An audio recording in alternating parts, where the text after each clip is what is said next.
Bienvenue sur Au-delà de la thèse avec Papa PhD, le podcast hebdomadaire où on parle du rôle et de l'impact que les chercheurs peuvent avoir au-delà du labo. Avec moi, David Mendes. Aujourd'hui, j'ai avec moi Estefania Dominguez. Estefania est formatrice et docteur en didactique des langues et des cultures par l'Université Sorbonne Nouvelle et elle a créé Ma Coach de thèse pour proposer l'accompagnement qu'elle aurait aimé avoir, elle, pendant son doctorat. Estefania considère que le vécu émotionnel de la thèse mérite d'être mieux considéré. Elle accompagne au quotidien des doctorants et doctorantes de toutes disciplines et leur offre un espace où leurs doutes, difficultés et émotions ont toute leur place. Et les thématiques abordées avec elle sont transversales: procrastination, manque de motivation, gestion du temps, organisation, syndrome de la page blanche, émotion, je me reconnais un peu là-dedans, compétences développées en recherche, etc. Quand on définit et quand on respecte son propre rythme, l'action et la clarté sont au rendez-vous. Bienvenue sur Au-delà de la thèse, Estefania, c'est un vraiment grand plaisir de t'avoir ici aujourd'hui avec moi. Comment tu t'es rendu aujourd'hui à offrir cet accompagnement aux doctorants, doctorantes, masterants, masterantes autour de toi? Dans une autre vie, j'ai été vendeuse dans des magasins de vêtements et en Espagne. Et en Espagne aussi, j'ai fait un bac+5 en philologie française. Et après, la vie m'a amenée à revenir en France, parce que je suis fille de migrants. Et je suis revenue pour enseigner l'espagnol à l'Université d'Angers. Et en même temps, j'ai vu, je suis tombée sur la plaquette du master de didactique du français langue étrangère. Et là, j'ai dit, waouh, c'est toute la partie pédagogique, didactique, de formation qui me manquait moi. Donc, allez, j'y vais. Donc, j'étais avec la casquette enseignante et la casquette masterante en même temps. Et je pouvais faire plein de passerelles entre les deux. Donc, ce que j'apprenais dans le master, je l'appliquais dans mes cours. Et ensuite, donc, mémoire dans la difficulté, mais bon, mémoire de recherche, ok, super, ça se passe génial. Moi, je m'étais dit, plus jamais je ferai de la recherche, plus jamais. C'est difficile, on arrête. Et la vie fait que finalement, je me suis lancée dans la thèse et mon expérience à moi et l'expérience de plein d'autres personnes, c'est pour ça qu'on est ici en train d'en discuter aussi. Je peux dire que c'est l'expérience la plus dure et difficile de toute ma vie. Et en fait, parce que j'aime beaucoup parler, donc je vais essayer d'être synthétique.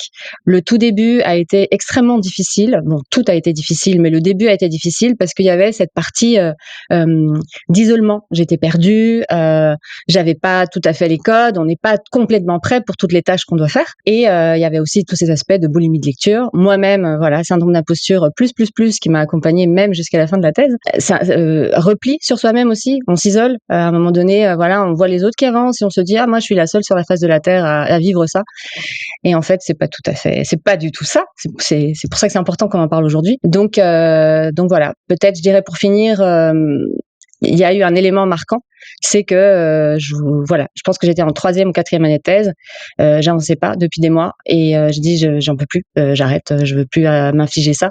Et c'est un ami autour d'une discussion qui m'a demandé comment ça va vraiment. Et je lui ai dit comment ça allait vraiment. Et là, il m'a pris par la main et il m'a vraiment accompagnée. Ça a été beaucoup de pleurs, mais à partir de là, c'est revenu. Et progressivement, j'ai intégré des choses. On pourra en parler tout à l'heure. Mais en tout cas, je me suis dit, ok, maintenant, je sais que je vais aider les doctorants. J'ai aussi été dans l'association Parenthèse Bretagne-Loire, donc j'étais au contact de doctorants. Et je me suis dit, bon, que ce parcours de souffrance serve à quelque chose. Maintenant, je suis prête, je suis compétente, je suis alignée quand je suis en train d'aider les autres. On va faire ça. Donc, je me suis dit, maintenant, on va jusqu'au bout. C'est ça qui m'a donné le feu et le sens. Tu as dit que depuis le début, c'était, ici au Québec, on dirait rushant, mais ça a été stressant depuis le début. Tu manquais de code. J'imagine que tu as mentionné tes parents, le terme que tu as utilisé, c'est migrants. Tu n'avais pas autour de toi des gens dans ta famille proche qui pourraient te mentorer dans ce trajet-là. C'était vraiment une découverte d'un monde où tu n'avais pas de repère du tout, le doctorat. Exactement, oui, rien. La première qui faisait quelque chose comme ça dans la famille et dans mon entourage, en fait. Encore, je dirais, un autre défi que tu as eu d'emblée, parce que, tu t'es lancé dans cette aventure, mais non, tu n'avais aucun repère, ni quelqu'un pour t'épauler. Tu as mentionné donc cette conversation, et puis c'est intéressant parce que dans un des derniers épisodes, j'ai parlé avec quelqu'un qui est très connu ici au Québec, Boukhar Diouf, et il a dit la même chose. Lui, maintenant, c'est un grand communicateur vulgarisateur de la science et aussi humoriste. Et lui aussi, il a parlé, comme toi, d'une conversation d'un soir avec quelqu'un qui, à un moment où il a dit, bon, ça y est, je lâche. Ça a raconté plus ou moins le même arc, la même histoire. Et qu'est-ce qui a changé après cette conversation? Qu'est-ce que le fait d'être vu par cette personne qui a compris qu'il y avait quelque chose qui n'allait pas, de t'ouvrir et de dire qu'en effet, ça n'allait pas et que tu allais potentiellement lâcher. Comment est-ce qu'en une conversation et des pleurs, comme tu as dit, le cap a changé dans le fond et tu t'es dit, OK, bon, on le finit? C'était une aide très concrète, tu vois. Il m'a dit, tu viens demain, je vais être très précise, hein. Tu viens demain à la maison et on travaille. Et en fait, il s'est assis à côté de moi et il m'a dit, OK, tu es en train de travailler sur quoi? Sur tel point, d'accord? Qu'est-ce que tu veux dire? Et moi, je veux dire, je sais pas quoi, écris un tiret et mets les choses. OK. Et ensuite, tu veux dire quoi? Donc, j'ai verbalisé. Et nanani, nanana. Et je pleurais. Il a dit, ça va aller, on continue. Mets un tiret. Tac, tac, tac. Donc, j'avais mes tirets et il me dit, OK, maintenant, tu prends le premier tiret et tu développes. Voilà. Donc, et c'est ce que je fais maintenant aujourd'hui en accompagnement. Voilà. S'il y a des doctorants et doctorantes que j'accompagne qui nous écoutent là, ils le savent. C'est les tirets, et après de la pâte à modeler. Donc, voilà, ça redescend d'un cran. Parce que oui, les idées, on les a, mais en fait, on les a ici, ça tourne. Et si on se pose pas pour dire, OK, je vais parler de quoi? D'abord de ça, après ça, je prends le premier point, je tire, mais je tire avec la pâte à modeler, on écrit ce qui vient. Et après, on verra. Sinon, on mélange la forme, le contenu, et on s'en sort plus, quoi. Donc, tu vois, ça a été vraiment, on me prend par la main et on me dit, voilà, fais. Donc, ça m'a permis et c'est ce que je dis toujours, c'est, on produit. Une fois qu'on a produit, on peut proposer ça à relecture à nos directeurs et directrices. On a un retour et on peut s'améliorer. Et du coup, au fur et à mesure, on dit, ce chapitre y tient, l'autre aussi. Et ça vient vraiment stabiliser, tu vois. J'aime toujours parler en pic, là, il y a l'image, mais bon, bref, en pic, ça tombe, ça remonte, ça tombe. L'idée, c'est de rester sur une vague et pas de tomber dans les pics. Parce que quand on tombe au fond du trou, comme beaucoup d'entre nous sommes tombés, après, ça prend du temps de remonter. Ça peut prendre des semaines, ça peut prendre des mois, et ça peut même amener au burn-out, comme moi, ça a été le cas en dernière année de thèse. Et après, pour s'en sortir, c'est compliqué. Donc, on s'en sort pas seul. Et c'est la phrase, juste pour dire, cet ami, la phrase qu'il m'a dit, c'est « Une thèse ne se fait pas toute seule ». Et j'ai dit « Ah ouais, bon, d'accord, j'ai compris, j'ai retenu la leçon ». Sans avoir des repères, sans que quelqu'un nous dise ça au jour 1, c'est facile de penser le contraire. Non, la thèse, c'est mon projet personnel à moi, toute seule ou tout seul. Et donc, pour que ça soit de moi, il faut que ça soit juste de moi. Et d'un certain point de vue, oui, du point de vue qu'est-ce que tu crées, qu'est-ce que tu produis scientifiquement. Mais après, l'expérience humaine de passer à travers, tu ne dois pas te dire que c'est comme une montée de l'Everest en solitaire. Cette personne-là a tout simplement montré quelque chose de très simple qui est lettre par lettre, mot par mot. On est capable de mettre quelque chose sur le papier qui finalement va constituer comme des assises, qui va étayer la prochaine brique qu'on veut mettre sur ce mur-là de rédaction et qui nous permet d'aller parler à notre superviseur et d'avancer. Maintenant, il y a quand même, j'imagine, une différence entre le jour avant où l'espoir n'est plus là et je vais quitter. Après, tu as cette intervention. Et après, il y a quelque chose qui a changé en toi en termes de ton... Le fait que tu es capable d'avoir comment dire, de t'imaginer, le compléter et le terminer.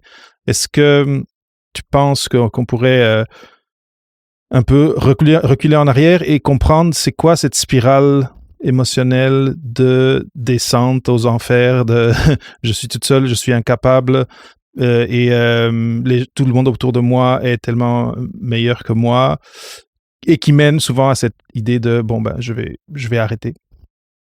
Mon expérience à moi et de beaucoup, c'est quand on s'inscrit, c'est la joie totale. Voilà, on va gagner le prix Nobel, ça va être extraordinaire et on va faire la thèse en 3 ans.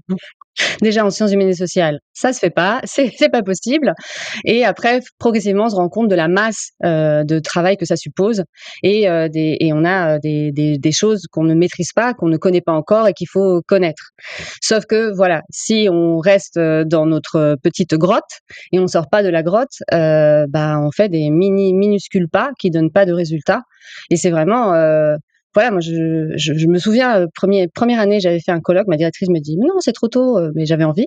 Donc je l'ai fait et on est partis avec des amis et puis c'était une belle expérience et au moment des échanges, tout le monde allait bien. Donc moi je me dis: «Mais voilà, cette sensation de dire: «Mais je suis nulle en fait, je suis la seule sur terre à vivre ça». Il y a quelque chose de cet ordre-là, tu vois? Et j'ai mis du temps à pouvoir, échanger avec d'autres personnes et me rendre compte que finalement, ben, on traverse tous ces moments-là. L'exercice est extrêmement grand, c'est très complexe. Il y a une masse de lecture à faire, c'est passionnant, hein, en même temps. Là, on est en train de dire, des difficultés, mais il y a des choses extraordinaires aussi. Mais voilà, cette gestion de toute cette, activité complexe, cette temporalité très longue, de toute façon, amène à ça. Et après, si, en plus, on est perfectionniste, parce que moi, je cochais vraiment, tout. Si tu es perfectionniste, si tu te sens illégitime et cetera, ça fait une espèce de montagne et on traîne ça, quoi. Et donc il y a tout cet aspect, émotionnel et après il y a aussi le fait de et ça, ça vient un petit peu du côté des on va vers les solutions, on en parlera, après probablement. C'est que on on prend le petit déjeuner, c'est la thèse, on mange thèse, on cauchemarde de thèse la nuit, mais c'est comme un boulet. Moi, c'est ce que je dis, comme les prisonniers à l'époque, il y avait une espèce de boule, je sais pas comment ça s'appelle, bref. Et on a l'impression de traîner ça. En fait, le jour où on réussit à au moins quelques heures, pas complètement, mais au moins quelques heures, oui, pendant ce temps-là, compartimenté, déjà, il y a un poids qui s'allège, quoi. Et c'est ça l'idée quand je parlais de la petite vague. C'est en gros, voilà, comment on compartimente, comment je vais pouvoir essayer de m'alléger progressivement pour pouvoir respirer. Et plus on respire, et ben plus on réfléchit clairement aussi, quoi. Mais ça, je dis pas que c'est facile, mais ça se fait progressivement. Très intéressant cette idée de compartimenter parce qu'en effet, et ça, en tout cas, c'est quelque chose qui revient souvent dans ces conversations au-delà de la thèse, c'est que quand on est dedans, on a tendance à juste voir ça. C'est comme on est trop proche de l'arbre, donc on voit juste l'écorce de l'arbre, mais on voit pas la forêt dans un certain sens. Et donc, j'imagine qu'avec les personnes que tu accompagnes, un de leurs problèmes, un de leurs défis, c'est de ne pas avoir cet instinct ou de ne pas savoir comment compartimenter, comme tu le dis. Est-ce que c'est une des choses sur lesquelles tu les aides et tu les accompagnes? Comment compartimenter cette journée, cette semaine, ce trimestre, cette année? Est-ce que c'est comme central à l'exercice quand on travaille avec toi à donc avoir un passage par la thèse plus santé? Oui, en fait, première chose, c'est un espace de parole déjà, qui est, sécurisant. Il y a pas de hiérarchie, comme par exemple quand on est en coloc ou quand on est au labo et cetera. Il y a pas de hiérarchie. Moi, je suis extérieure. Je suis pas le conjoint, la conjointe, la maman qui font de leur mieux tous autour, hein. Mais voilà, donc il y a cette distance déjà. Donc il y a un espace où vraiment ils peuvent déverser et ça déjà c'est important. C'est pour ça que ça a l'air simple, mais vraiment verbaliser. Si trouvez quelqu'un autour de vous, vous pouvez verbaliser, juste exprimer et c'est déjà un premier pas. Et après, je dis toujours que c'est bien, hein, la méthodologie, tout ça, notre cerveau qui réfléchit, c'est bien. Mais après, c'est tout un écosystème. Donc, tout l'écosystème, ça veut dire quoi? Ben, c'est la vie sociale, c'est la vie familiale, c'est des temps pour soi. Des temps de ressourcement. On est notre propre outil et on reste trop dans le cerveau, on passe pas par le corps. Donc, c'est aussi les amener à prendre conscience de ça. Donc, l'idée, c'est de voir comment est leur écosystème et comment faire pour que cet écosystème soit le plus écologique possible. Donc, le plus écologique possible, on va aller voir, moi je gratte. Donc voilà, ils vont me dire, honnêtement, je pense que des fois je suis la seule qui sait vraiment comment ça se passe chez eux. Ou ils procrastinent, vraiment ce qu'ils font quand ils sont devant l'ordinateur. Combien de temps ils accordent au sommeil, à quelle heure ils se couchent. Voilà, je vais pas dans leur intimité totale, mais en tout cas, oui, j'essaie d'avoir un maximum d'éléments. Et après, en fonction des personnes, je vais voir sur quoi il faut accentuer. Mais vraiment, je pense que 85% des personnes que j'accompagne, c'est procrastination, ne pas compartimenter et être dans des prévisions de je prévois, voilà, je vais faire telle chose, prévision, prévision, prévision. Et en fait, ils oublient que en fait, moi, ce que je fais, c'est, OK, on revient maintenant. Et le mot que j'utilise toujours, c'est concrètement. Concrètement, comment on fait? Concrètement, c'est cette semaine, voilà. Donc, tout ça pour arriver, et c'est vraiment ce qui me tient vraiment à cœur, et c'est ce qui, moi, m'a un peu aidé et qui m'aide beaucoup aujourd'hui, c'est quoi ton rythme? Et on arrête de non, pas au labo, ils sont 8 heures par jour. Toi, c'est quoi ton rythme? À quel moment tu es le plus efficace? Voilà, donc c'est les amener progressivement à être le plus à l'écoute d'eux-mêmes et de leur corps. Tu vois, en fait, l'idée, c'est un peu, il y a un cercle vicieux qui est, il y avait Geneviève Belleville qui en avait parlé. Ils ont fait une étude en 2021, si je me trompe pas, sur 500 étudiants au Québec. Donc c'est pas la même chose. Voilà, c'est au Québec où l'étude a été faite. Bref, et en tout cas, elle parle d'un cercle vicieux où il y avait c'est anxiété, procrastination, perfectionnisme. Et ce cercle vicieux-là, je pense qu'il nous parle. Il nous parle, hein. Et en fait, l'idée, c'est d'amener les personnes à être dans un cercle vertueux. Et dans le cercle vertueux, eh ben, il y a des choses simples, pas faciles à mettre en place, mais qui se mettent progressivement. C'est, on fait des actions concrètes. Ça fait un petit shoot de dopamine qui nous fait aussi augmenter un peu notre confiance en nous. Et en gros, on a envie de refaire. En fait, tu vois, c'est vraiment ce pas de côté. Je regarde ce que je peux faire. Je prends le plus petit truc, le plus petit pas, et je le mets en place et je vois. Et ça, tu vois, c'est vraiment. Je pars toujours et je finis là-dessus. Quand on va pas bien, il y a un terrain sec. Et l'idée, c'est de voir comment je peux mettre de l'engrais, mais du bon engrais. Pas de l'engrais du moulinage mental, pas de l'engrais de la comparaison, vraiment de l'engrais de mon engrais à moi, quoi. Et puis après, ça pousse, quoi. Et c'est juste génial, en fait. J'adore ton idée d'engrais à mettre sur le terrain sec. Et c'est vrai que quand les choses commencent à aller mal ou vont mal depuis un certain temps, c'est vrai que ça devient aride. Mon expérience, c'est que la tendance, c'est je vais mettre plus d'efforts, sans pour autant faire ce que tu dis, qui est de faire des petits pas. C'est comme là, je vais faire la chose qui va tout changer. Et finalement, il y a beaucoup de perte d'énergie. Parce que souvent, ça va être des efforts qui ne vont pas porter fruit parce qu'il n'y a pas d'engrais, comme tu dis, selon ta métaphore.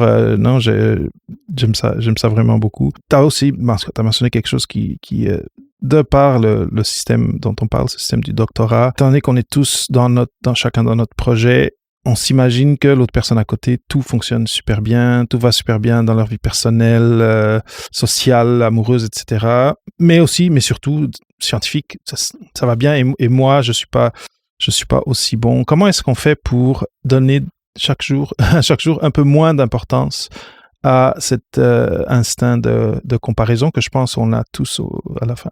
Déjà, on est en train de faire en ce moment quelque chose d'important. C'est déjà ceux qui vont nous écouter et celles qui vont nous écouter, je l'espère en tout cas, c'est déculpabiliser. Voilà, c'est complexe.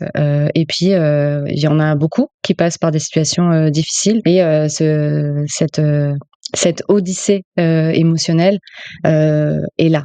Donc déjà, ça, c'est la première chose, en se recentrant sur nous. Parce qu'en fait, c'est la seule chose, c'est la seule personne qu'on connaît.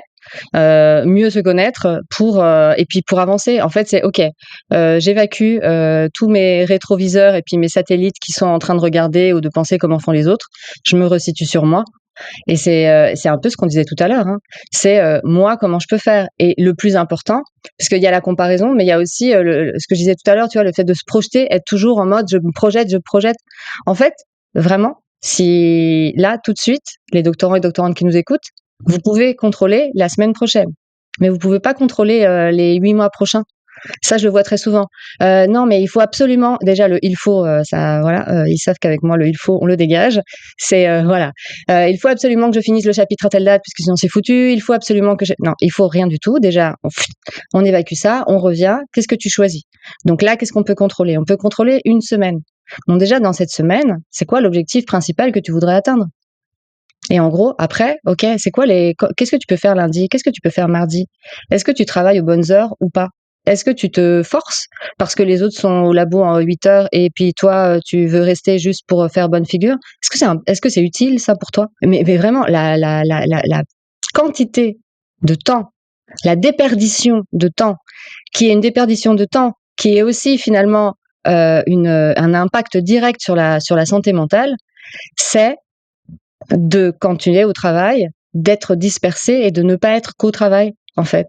Et aujourd'hui, c'est encore pire avec toutes les distractions. Moi, je vois, hein, des fois, moi, avec des doctorants et doctorantes que j'accompagne, on en passe à est-ce que tu peux en direct désinstaller Instagram et on enlève des distracteurs. Et c'est pas pour rien aussi que la méthode Pomodoro fonctionne, 50 minutes de travail, 10 minutes de pause. C'est parce que le moment où tu es sur ton Pomodoro, sur tes 50 minutes de travail, tu es focus, tu es là. Plus de concentration, plus d'attention, plus de sérénité sur le long terme.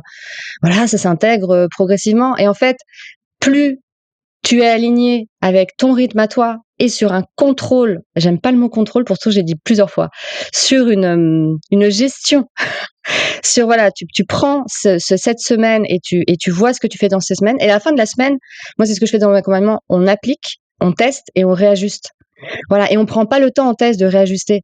C'est parce qu'on est voilà, on est pris par le mouvement, par la tornade et on prend pas le temps. Et en fait, pour répondre à ta question, si je reviens sur moi et si j'avance et si je me sens mieux, bah je suis moins dans la comparaison avec les autres en fait, parce que je suis resituée sur moi. Je reviens et je m'aligne avec moi quoi. Je pense que c'est un défi pour plein de monde quand même, parce que on est dans un milieu, dans un institut où il y a cette culture de la compétition et de la publication, etc. Non, mais j'ai ici une question, je vais la partager, puis on verra comment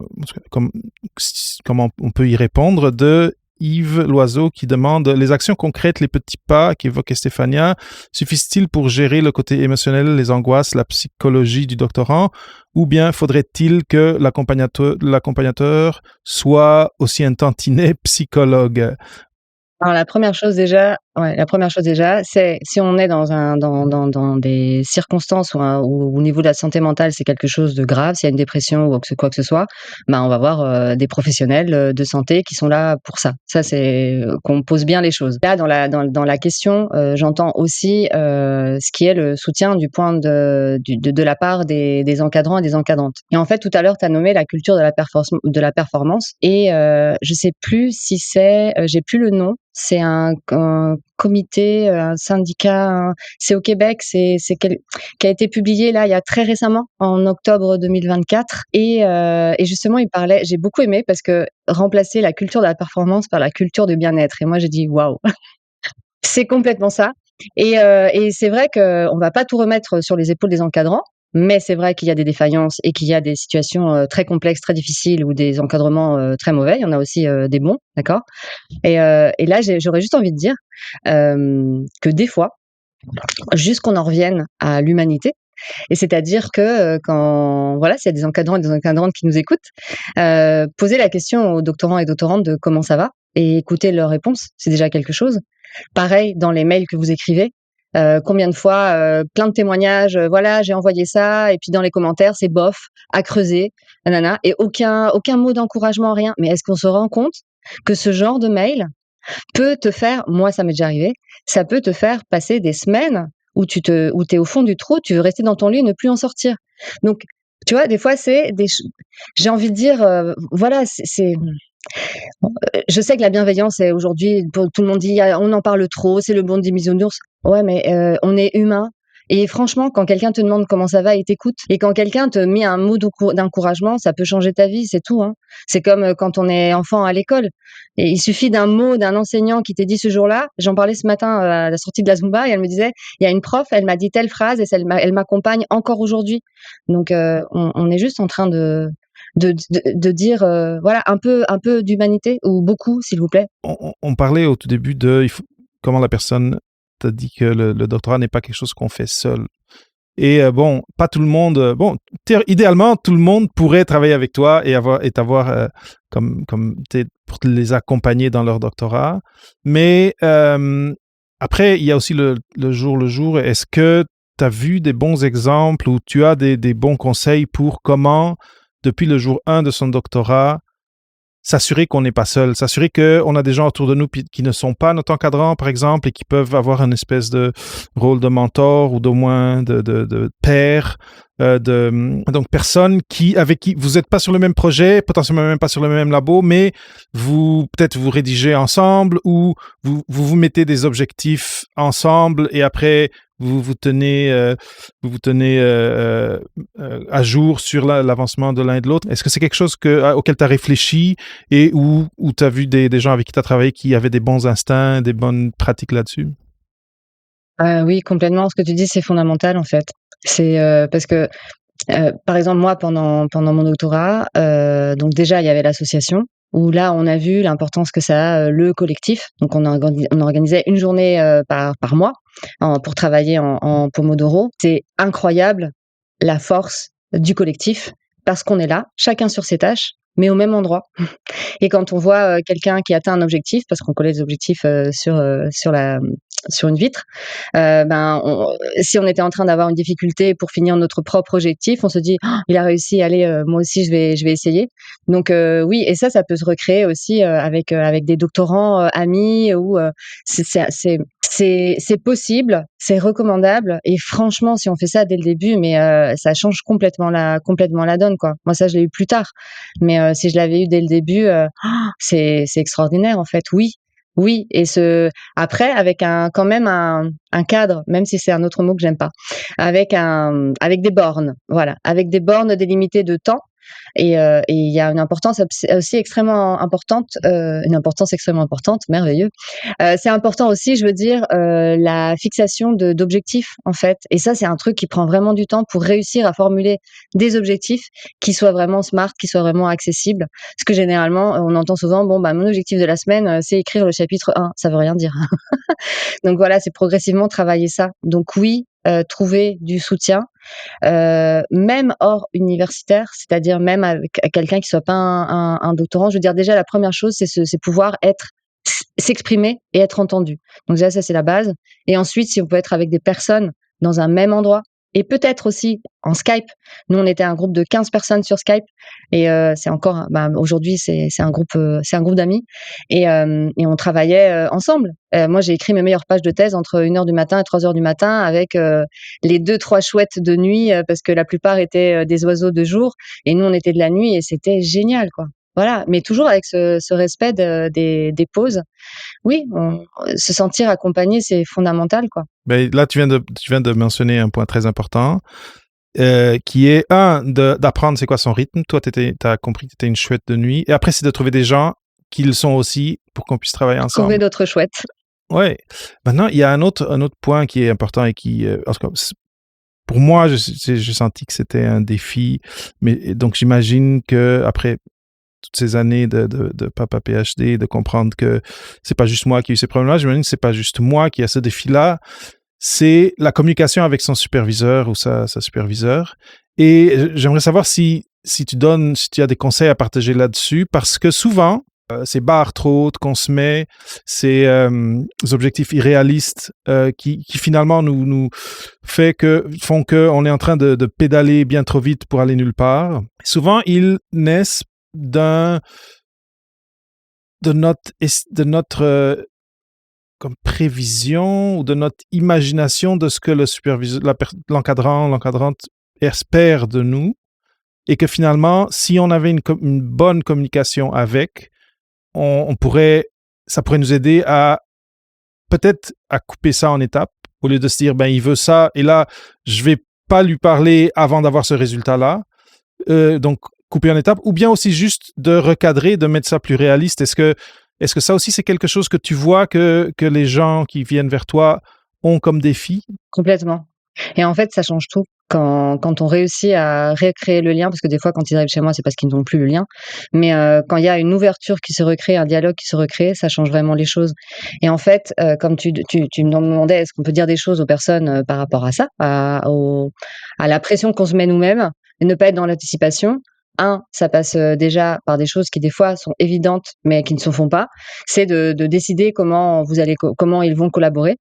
Et à un moment donné, c'est pouvoir poser les questions. Voilà, moi, je prévois de faire un premier jet là-dessus. Est-ce que c'est OK que je vous l'envoie ou pas? Est-ce qu'on prend un rendez-vous et on en discute? Mais c'est bien qu'on en parle aujourd'hui.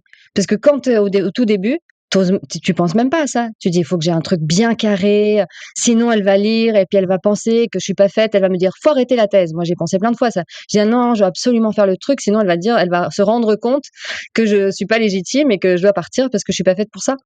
Donc, gros message, c'est ça. Euh, vous et des fois, les encadrants attendent ça aussi. C'est-à-dire qu'on se positionne aussi. Moi, c'est ce que je dis à mes accompagnés, c'est OK, il y a un positionnement à faire. Comment tu veux, toi, être à partir de maintenant avec ton encadrant et encadrante? Est-ce que tu souhaites quoi? Un rendez-vous? Ce serait chaque combien de temps? Eh ben, écris-lui, propose-lui. Ou peut-être, moi, ce que je faisais et ce que je conseille maintenant, c'est qu'en fait, pour les réunions, pour les rendez-vous, je crée, moi, l'ordre du jour. Donc, point 1, je veux parler de ça pendant tant de minutes. Après, je voudrais aborder ça. Comme ça, je repartais toujours avec les questions que vraiment moi je me posais. Parce que sinon, l'encadrant il est là, bah oui, ça va être un échange. Peut-être il part sur quelque chose que tu voulais pas, et toi t'oses pas l'interrompre parce que c'est quand même ton supérieur, et puis on l'a toujours, voilà, on l'idéalise, etc. Donc c'est, c'est possible de se dire, ok, moi j'ai besoin de quoi? Voilà, qu'est-ce que je suis en mesure de aujourd'hui lui demander, de lui partager. Peut-être on n'est pas capable dès le début de tout dire, de tout demander. Ok, ben on prend une question, juste cette question. J'ai envie d'aller vers lui et lui poser une seule question pour que ça m'aide dans mon raisonnement. Et en fait, c'est à nous aussi de nous positionner par rapport à ça. On veut bien paraître, comme tu dis, on veut pas que quelqu'un nous dise ah mais désolé là, cette question est vraiment pas bonne, il faut arrêter. Comme on est au doctorat, comme c'est un exercice intellectuel, c'est facile de se dire ah, j'ai envie d'aller lui parler parce que là je suis bloqué, mais je n'y vais pas parce que je pense qu'il va penser moins de moi.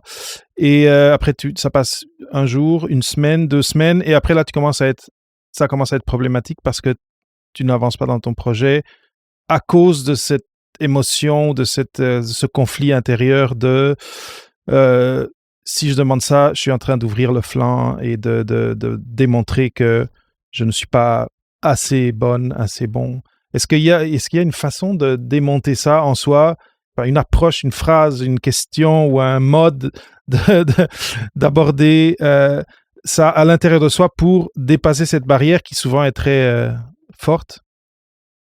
Bah, je pense qu'il n'y a pas de baguette magique. La première chose qui me vient, c'est, bah, si tu as envie de partager quelque chose et tu as tous ces doutes, eh ben, partage avec un ami ou une amie doctorant ou doctorante. Dis-lui, voilà, j'ai ce souci-là. Peut-être déjà dans la discussion, tu vas avoir des réponses. Et peut-être que, voilà, c'est toujours la même chose, hein. C'est en le verbalisant et en l'exposant que ça peut s'organiser. Et peut-être en échangeant, tu vois, on en revient toujours à la verbalisation, faire un pas de côté. Tu fais un pas de côté, tu le partages avec quelqu'un, et déjà le fait d'avoir pris le temps, d'avoir vécu, d'incarner le fait de l'exprimer, bah après, tu vois, tu peux avoir plus de force pour aller parler à ton encadrant. Et puis après, peut-être tester une première fois avec une question petite, juste pour briser des fois, c'est là, ça reste dans la gorge, quoi. Donc, vas-y peut-être avec une petite question pour voir. Et la prochaine fois, tu pourras aller avec une question plus complexe ou d'une autre nature. Oli Diaz qui dit bonjour, quel conseil pour ceux qui sont en CIFRE et peut-être pour ceux qui écoutent et qui ne savent pas, si tu peux expliquer un peu c'est quoi CIFRE très rapidement, une thèse CIFRE. Donc pour ceux qui sont en CIFRE et ne peuvent pas organiser leurs horaires de travail car il faut respecter les horaires d'entreprise, quel conseil as-tu? Merci Oli, c'est une bonne question. Donc c'est quoi ça les thèses CIFRE et comment est-ce qu'on gère ça? Comment est-ce qu'on gère c'est ça cet impératif d'avoir des horaires d'entreprise dans le fond pour sa thèse? En fait, je vais faire simple parce que j'ai peur de dire des bêtises. Donc une thèse CIFRE, c'est, tu as un pied, dans ton labo et un pied dans une entreprise. Donc en fait, tu travailles dans cette entreprise et voilà, tu as un pied à l'université et un pied, dans l'entreprise. Donc tu es, salarié, et donc tu as effectivement, comme elle le dit, des horaires de travail, et tu dois rendre des comptes à ton directeur de thèse et aussi à la personne qui t'encadre dans l'entreprise. Voilà, grosso modo, ce que c'est. C'est intéressant ce qu'elle dit parce que, j'ai aussi des doctorants en CIFRE, et en fait, c'est ça mais je pense que c'est très variable aussi parce que ça va dépendre des entreprises. Il y a des entreprises qui laissent du télétravail. Donc je sais pas pour le cas de Ellie si, il y a du télétravail ou il y a pas de télétravail, ou si peut-être c'est possible de négocier et de voir comment ça peut se faire. Et après, ben, je sais pas si c'est 6 heures et il y a, le week-end où il y a les soirées, c'est voir à quel moment elle peut se dégager du temps. Ben, il y a pas de baguette magique non plus, encore une fois, hein. Mais par contre, c'est bien compartimenté, et au moment où elle est, sur sa thèse, et là, je lui dirais que la technique des Pomodoro pourrait être très aidante. C'est-à-dire que si le soir, tu peux avoir un pommo, et ben déjà, c'est bien. Et si peut-être tous les soirs, tu fais un pommo, à la fin de la semaine, tu as fait 5 pommos. et tu as pu avancer. Et du coup, comme ça, quand tu es en entreprise, tu es vraiment focus sur les tâches qui te sont demandées et tu te fais une pause plutôt chouette où tu peux mettre une autre énergie dans les moments de pommeau. Et peut-être le week-end, pareil, te dire, OK, pour respecter quand même mon repos, est-ce qu'il y a un moment donné où je peux placer des périodes de travail? Mais pour le coup, là, ça devient encore plus important de bien définir des objectifs parce que sinon, on peut se dire, voilà, j'ai travaillé la journée, là, je suis fatiguée, je sais même plus où je vais, et du coup, voilà, on part, et à la fin de la semaine, on n'a rien fait et on se sent pas bien. Donc, on en revient, tu vois, toujours aux mêmes conseils qui sont simples sur le papier, mais plus difficiles à mettre en place, mais c'est ceux qui sauvent, en fait. J'imagine que s'assurer d'avoir des bons canaux de communication avec cette personne va aussi être très important. S'assurer de discuter de ces choses-là au moment où se prépare ce contrat, parce que c'est un contrat différent, un doctoral, le contrat CIFRE. Parce que c'est ça, et surtout, je pense en France, c'est encore très, très, de ce que les invités que j'ai eus m'ont dit, très hiérarchique en milieu d'entreprise. Donc, quand on arrive comme doctorant CIFRE, moi, je m'imagine et je me dis, ce serait très facile de me sentir tout petit et de ne de se dire, ah, cette entreprise-là me fait cette faveur de me laisser avoir une chaise et un bureau ici et faire ce travail-là. Quand, dans les faits, les entreprises qui ont des stagiaires ou des doctorants, excusez-moi, CIFRE, ont des avantages fiscaux derrière. Donc, si on peut briser cette sensation de ah là je dois quelque chose et aussi c'est une hiérarchie donc moi je suis rien dans ce système.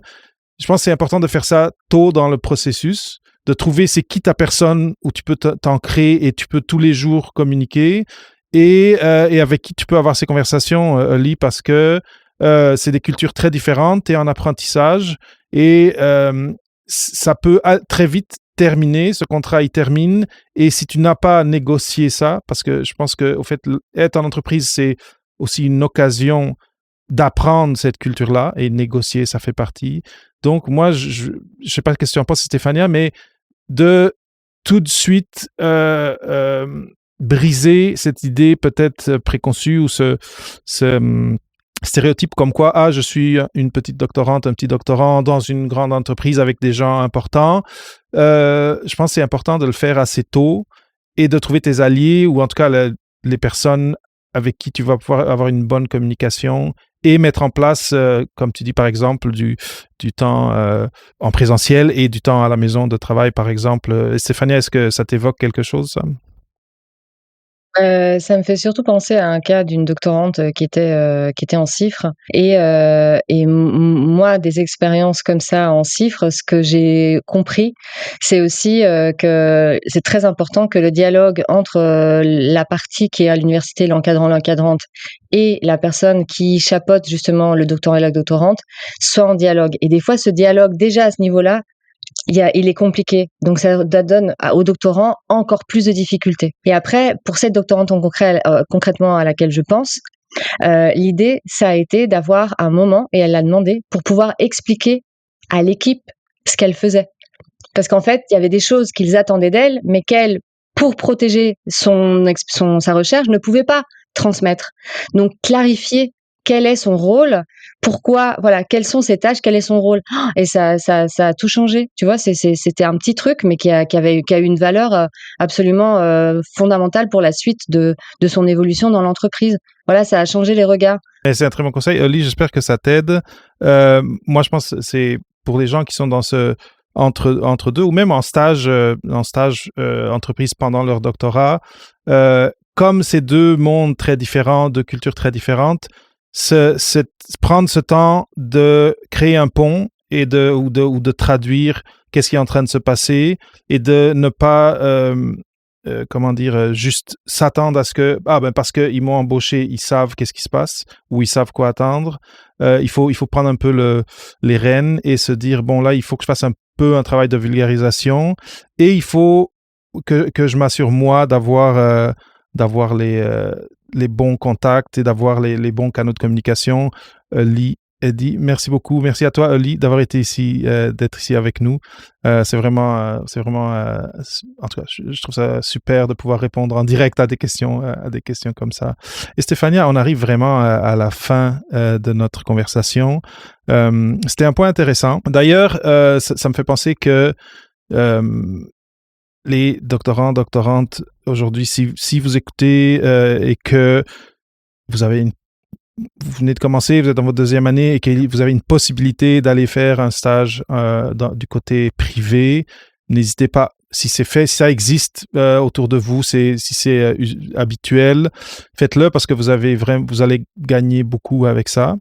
Ça va enrichir votre projet, mais aussi votre après-doctorat qui existe. Ça, c'est aussi une chose dont on n'a pas parlé, c'est qu'on court vers cette coupe brillante et le jour où on la reçoit, il y a l'après. Et ça aussi, c'est une autre odyssée émotionnelle différente. Je vais te demander à toi de partager. Donc, si les gens qui nous écoutent aimeraient mener la conversation un peu plus loin avec toi, c'est où? J'ai déjà ici, pour ceux qui regardent, ton site web et ta page Facebook de Ma Coach de thèse. Mais pour ceux qui nous écoutent juste en audio, est-ce que tu pourrais leur dire comment trouver Ma Coach de thèse, comment te contacter, c'est quoi les meilleurs canaux pour ça? Ok, je suis sur LinkedIn avec Stéphania Dominguez. Je suis sur Instagram avec ma coach de thèse, Facebook ma coach de thèse aussi. Et je les inviterai à aller sur LinkedIn et aussi sur mon site web où là il y a tout, macoachdethèse.fr. Et peut-être prenez rendez-vous. Je propose un rendez-vous découvert de 30 minutes et il se passe plein de choses déjà dans ces 30 minutes. Donc n'hésitez pas si vous avez des questions ou vous êtes en plein doute, etc. de venir échanger. Et après, il y a les ateliers. Et tu vois, la semaine prochaine, le 20, si je me trompe pas, c'est un atelier sur l'organisation et la procrastination. Et la semaine prochaine aussi, un atelier sur les émotions. Donc, allez voir sur le site web macoachdethèse.fr. Et je serais ravie d'échanger avec vous. J'ai ici c'est Sylvie de Tradinter qui dit merci Stéphania et David. Merci Sylvie d'avoir été avec nous. C'est vraiment une belle conversation aujourd'hui. Et comme j'allais le dire, moi ce que je retire pour un peu résumer ton histoire, ce qui t'a amené à accompagner des gens aujourd'hui et les conseils que tu as pour les gens qui sont en thèse et qui ont besoin de se recalibrer parce que ça dérape un peu.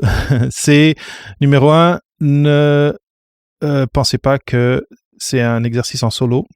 Votre thèse, oui, doit être signée par vous et faite par vous, mais l'exercice au complet gagne à être fait avec des gens autour de vous. Il y a votre encadrant, il y a vos collègues de labo, mais on le mentionnait, une communauté un peu plus élargie dans l'académique, donc des gens peut-être des étudiants, si vous êtes étranger, des autres étudiants étrangers de votre université, mais qui ne sont pas dans votre labo, dans votre institut ou même dans votre domaine, avec qui vous pouvez échanger sur les côtés non spécifiques de votre parcours et de l'expérience doctorale. Après, avoir des gens quand même assez proches et bienveillants avec qui vous pouvez, si ça va pas, leur dire que ça va pas et qui peuvent vous prendre la main et vous dire ok, ça va pas, mais regarde, on va ensemble, on va avancer et on va apprendre comment avancer.